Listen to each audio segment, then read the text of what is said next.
Who doesn't love donuts? Exactly. That's why today, we're gonna make them. Let's get into it. So obviously the dough will be the main component of the donuts, so that's where we're gonna start. We're making classic yeasted donuts here, so start by adding 1 cup or 240 milliliters of whole milk to a bowl or measuring cup, preferably warm milk at about 80 to 90 degrees Fahrenheit, which is about 27 to 32 degrees Celsius. Then stir in 5 grams of instant yeast along with 10 grams of sugar to give the yeast something to feed on to help get some activity going. Now as we let that sit for a few minutes, we're going to combine the dry ingredients in a separate bowl. I'm using the bowl of a stand mixer here because that's what I'm going to use to knead the dough, but as always you can knead by hand if you prefer. This recipe will make 16 donuts, which is a pretty large batch, so feel free to cut it down if you want. But for this, I'm adding 425 grams of all-purpose flour, along with another 70 grams of granulated sugar, and 6 grams of salt. Then I'm just going to mix everything together using my dough whisk. Now after about 10 to 15 minutes, you should see at least a bit of foam forming on the surface of your milk, indicating that your yeast is healthy and active. So at this point, it's time to proceed with adding the wet ingredients to your bowl, so add the milk and yeast mixture along with 3 egg yolks and stir to bring everything together. You could stir with a spoon or your hands or anything really, but I like to use this dough whisk. And a nice little trick when you're working with a sticky dough like this is just to wet your hands slightly before handling it, and that way it won't stick as much. Once everything is incorporated though, it's time to knead, so get out your stand mixer fitted with the dough hook attachment and knead on a medium to low speed for about 10 minutes. The dough will be very sticky at first, but over time it should come together to form a nice smooth ball. You may need to scrape down the sides of the bowl once or twice to make sure everything gets incorporated.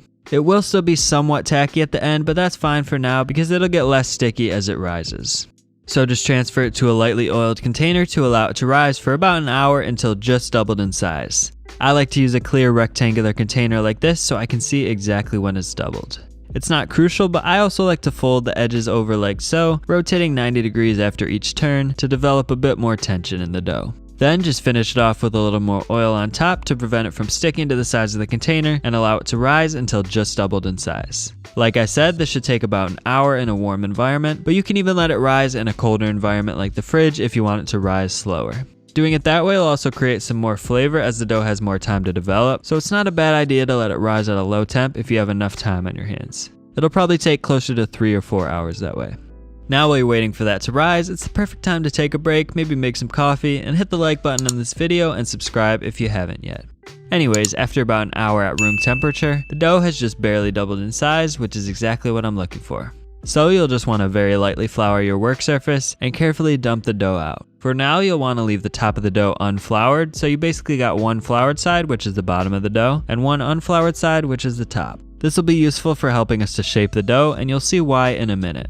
Now, a lot of people when they make donuts like to roll this whole sheet out flat and punch the donuts out with a cookie cutter, but if you do it that way, you'll end up with a lot of extra dough that you need to then roll back into a ball, flatten out, and punch again, and it just messes with the whole structure of the donuts. So instead, I like to just start by dividing my dough into 16 pieces and rolling each piece into a ball. This way, I don't have any leftover dough, and you can even weigh them out if you really want to make sure that they're all the same size. Anyways, once that's done, each piece should have a floured side and a sticky side, so to form them into balls, just roll them around on the surface like this with the sticky side down, and they should form nice little taut balls. As you form them, just transfer them to a floured baking tray, and I like to line it with some parchment paper to further ensure that they don't stick. From this point forward, we don't need the dough to be tacky anymore, so feel free to use plenty of flour.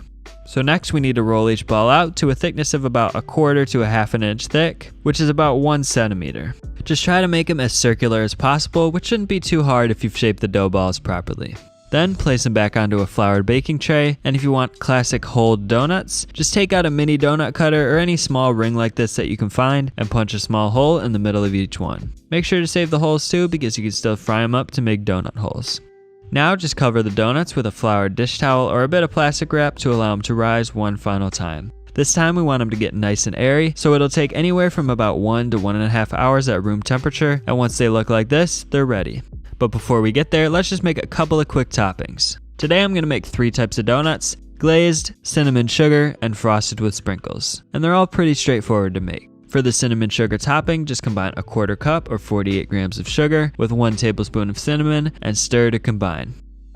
Next, for the glaze, just combine 240 grams or 2 cups of confectioner's sugar with 90 milliliters or 3/8 cup of milk and 1 teaspoon of vanilla extract, and whisk thoroughly to combine. You can also adjust the amount of milk or confectioner's sugar to get the consistency that you like. Finally, we're going to make a maple frosting, so just combine 240 grams or 2 cups of confectioner's sugar, 60 milliliters or 1/4 cup of milk, 60 milliliters or 1/4 cup of maple syrup, 2 tablespoons of softened butter, and 1 teaspoon of vanilla extract. Since this one's a bit thicker, you'll probably need to use an electric hand mixer to stir it. Again, you can add more milk or sugar as necessary to adjust the consistency. You want it to be thick, but still runny enough to spread onto the donuts. Now when your donuts are almost done rising, you'll also want to start heating up your oil for frying, so just add some neutral oil to a heavy pot to about 2 to 3 inches deep. I like to use peanut oil for frying, but you could use canola oil or vegetable oil too. The key to a perfectly fried donut is temperature control, so it's crucial to have a deep fry thermometer here, and you want your oil to stay between 325 and 350 degrees Fahrenheit, which in Celsius is between 160 and 175 degrees. So just let the oil slowly come up to temp over a medium to low heat as the donuts finish rising. Then once they're nice and fluffy and your oil is heated, it's finally time to start frying. So just carefully drop the donuts in one at a time, being careful not to crowd the pot, and fry them for about 1 to 2 minutes on each side until they turn a light golden brown color. To really get that signature donut flavor, be careful not to fry them too dark. Just a light golden brown like this is perfect. Then remove them onto a wire rack to cool, and repeat in as many batches as necessary. And don't forget about the donut holes. You can fry them up in the same way and just give them a little boop to flip them and make sure they get evenly browned. I'm sure you get the idea by now, so I'm just going to wait to fry the rest of the donuts until later, and we'll move on with applying the toppings. For the cinnamon sugar donuts, I like to just dump a bit of the cinnamon sugar mixture out onto a plate, then brush the glaze onto the donuts and roll them on the plate, sprinkling them with some extra cinnamon sugar as necessary. For the glazed donuts, just go ahead and dunk them straight into the glaze, and that's it. They'll seem sticky at first, but as they cool, the glaze should harden and look more like what you're used to seeing on a typical glazed donut. Finally, for the frosted donuts, just stir up your maple frosting to make sure it's thin enough to coat the donuts, then dunk one side of each donut into the frosting and immediately sprinkle it with some sprinkles. Obviously, you can use whatever toppings you like, but for today, I wanted to demonstrate some of the classics. It's not too often you get to have fresh, homemade donuts, and to be honest, they're pretty hard to beat, so I definitely recommend that you give it a try. If you like this video, I'd appreciate if you'd hit the like button as it really helps me out. I'll see you all in the next one.